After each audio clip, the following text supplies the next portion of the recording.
Good day, everyone. This is SirRule 1986.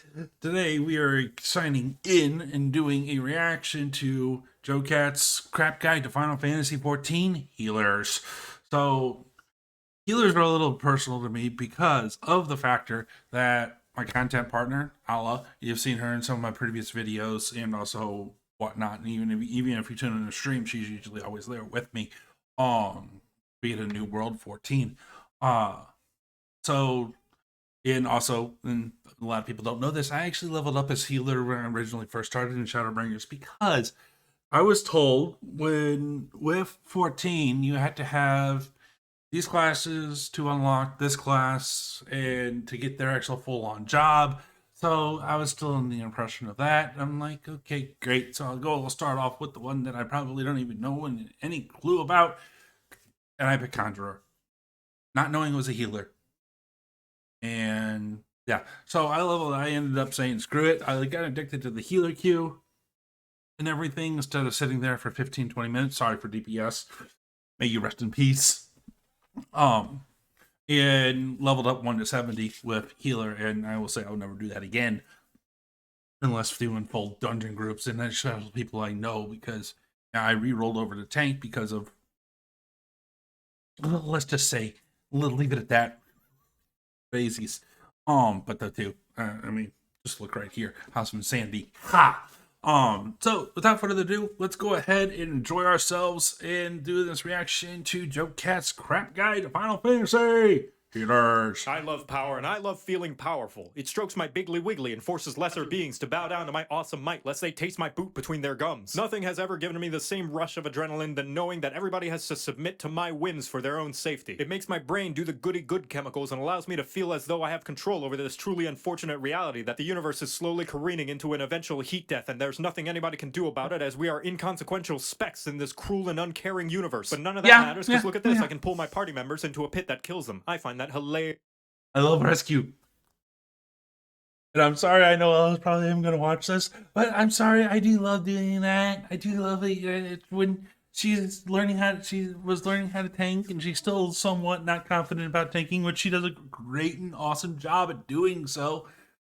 But I say, because I'm standing there bored, and I say pull more and pull more, and she stands there and not does anything except for just keep on attacking the ones that are there. I go ahead of her, rescue, pull her along, saying, "Come on, let's move. Keep going. Going wall to wall." Welcome to a crap guide to Final Fantasy.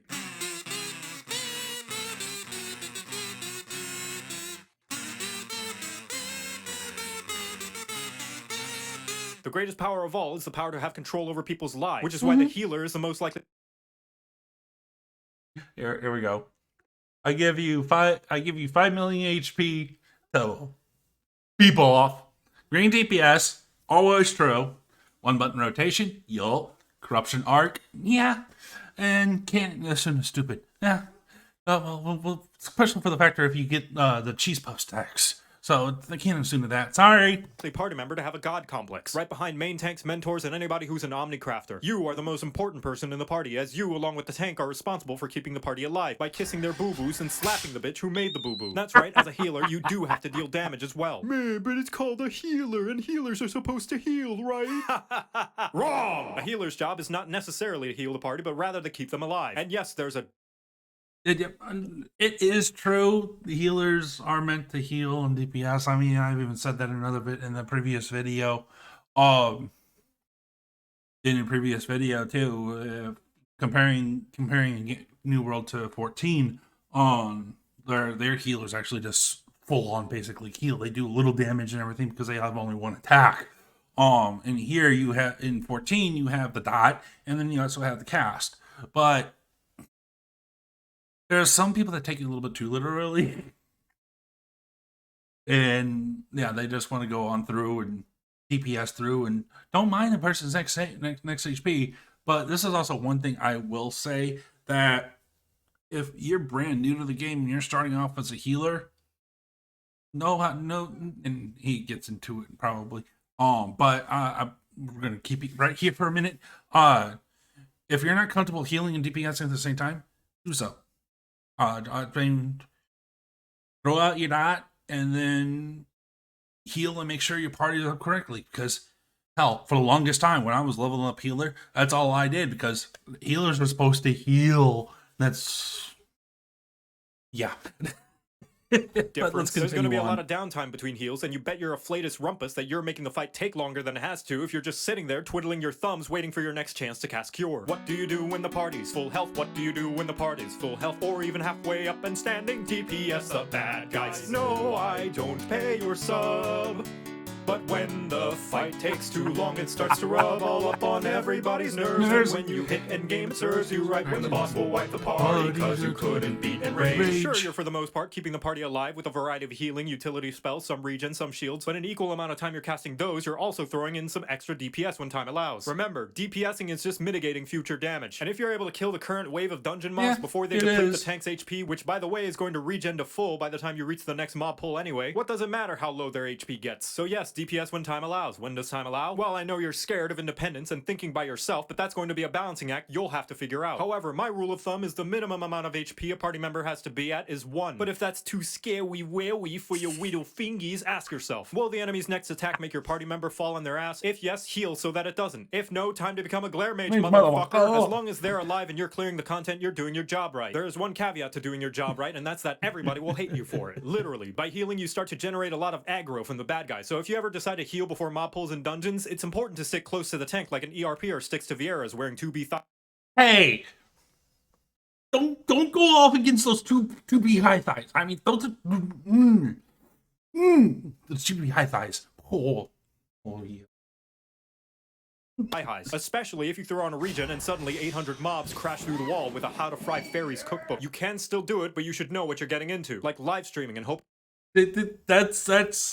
That's actually true, and I've had a lot of people do that, and it's like tanking and also healing. It's like I throw out like a regen or whatever, or they throw a regen on me, and I go in there, and it's like the general rule and a lot of things. But like he said, you stick to your tank, and a lot of people actually don't.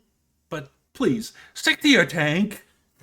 Because, yeah, so you throw out a pre-heal, they're gonna come right to you, except for the one that your tank is charging.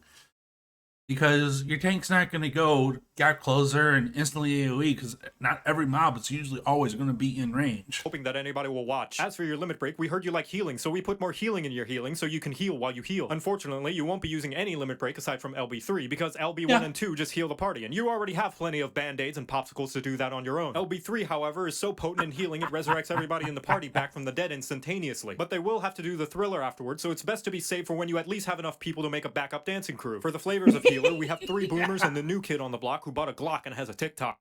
Oh!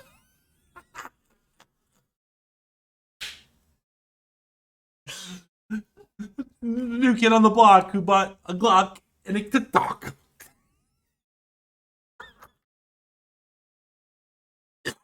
Let me know in the comments, what do you think about that? And also, who's your favorite type of healer?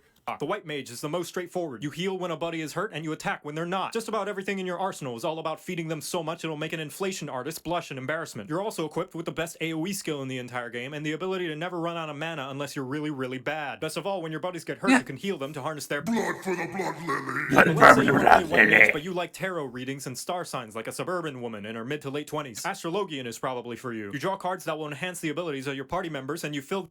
Or you're an Urianger wannabe. The arena with enough space dust and constellations that you'll need 5 layers of sunglasses to see. Taking this job will also teach you how to build a bomb. Don't worry, it's friendly. Scholar is a weirdo who used to hang out with all the bad DPS kids, but decided to turn their life around when they met a nice girl who supports them in their new hobby. Only problem is she knows nothing about your hobby, and you have to keep correcting her on fandom trivia. They're all about putting shields and defensive buffs that protect the party from taking damage in the first place. That way they can guess what? DPS even more. Or your girlfriend can get sick. And finally, the new kid on the block, the Sage. A scholar who decided to stop being nice and pick up a gun. That shoots lasers! Like Scholar, they also put shields and protective buffs on their party members so they can spend more time shooting! Shooting Lasers! How do they do this? After seeing Alphino change to the job, my guess is the Nullis are liquefied carbuncles. Rest in peace, Carby. No, not Kirby! Now you know how to play. Okay, I still say, since Alpha don't get that up, can we get Obsidian Carbuncle, please? Please, can we get Obsidian Carbuncle?